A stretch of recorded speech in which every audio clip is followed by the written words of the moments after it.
Assalamualaikum warahmatullahi wabarakatuh. Selamat pagi Bapak Ibu semua. Perkenalkan, saya Siti Wahyuningsih, guru APHP SMK Negeri 1 Bawen. Pada kesempatan kali ini saya akan menyampaikan intisari dari pemikiran Ki Hajar Dewantoro. Pengajaran merupakan bagian dari pendidikan. Pendidikan diartikan sebagai tuntunan dalam hidup tumbuhnya anak-anak, yang menuntun segala kodrat yang ada pada anak agar anak dapat mencapai keselamatan dan kebahagiaan yang setinggi-tingginya, baik sebagai manusia maupun sebagai anggota masyarakat. Pendidikan merupakan usaha persiapan dan persediaan untuk segala kepentingan hidup manusia, baik dalam hidup bermasyarakat maupun hidup berbudaya dalam arti yang seluas-luasnya. Pendidikan adalah tempat persemaian benih-benih kebudayaan dan dalam masyarakat.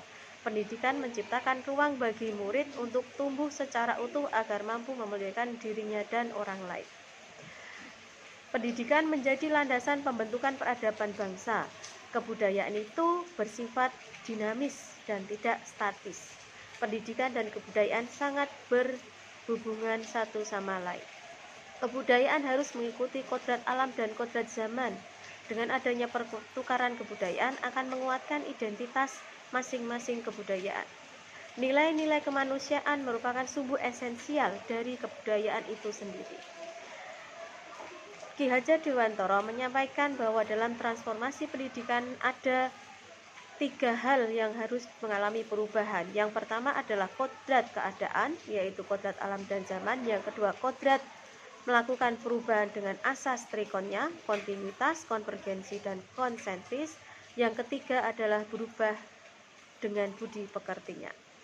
Pendidikan haruslah holistik, menyeluruh, dan seimbang, sehingga akan membentuk kesempurnaan budi pekerti, membawa anak pada kebijaksanaan. Relevansi yang kedua adalah pendidikan, yaitu pendidik dan pendidikan harus memandang anak dengan rasa hormat, harus berorientasi pada murid, bebas dari segala ikatan, dan harus menghamba kepada anak. Pendidikan juga harus menghormati anak seutuhnya.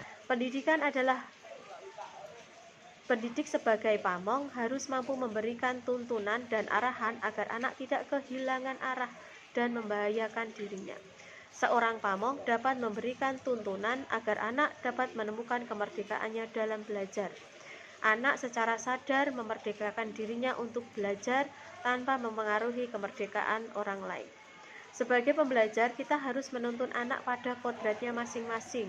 Kita harus menghamba pada murid, menjadi fasilitator apa yang dibutuhkan siswa, serta membentuk budi pekerti sehingga menciptakan kebudayaan yang beradab dan mencapai tujuan nasional pendidikan. Kita harus menaruh rasa hormat kepada anak. Guru bukanlah satu-satunya orang yang wajib dihormati dalam lingkungan belajar. Sebagai pembelajar atau murid, kita harus belajar secara holistik, menyeluruh, dan seimbang, mengangkat potensi dan bakat kita sesuai dengan kodrat alam, serta kita harus mengikuti perkembangan teknologi tanpa meninggalkan budaya asli sebagai bangsa Indonesia. Demikian refleksi saya tentang pemikiran filosofi pemikiran Ki Hajar Dewantoro. Terima kasih atas perhatiannya. Waalaikumsalam warahmatullahi wabarakatuh.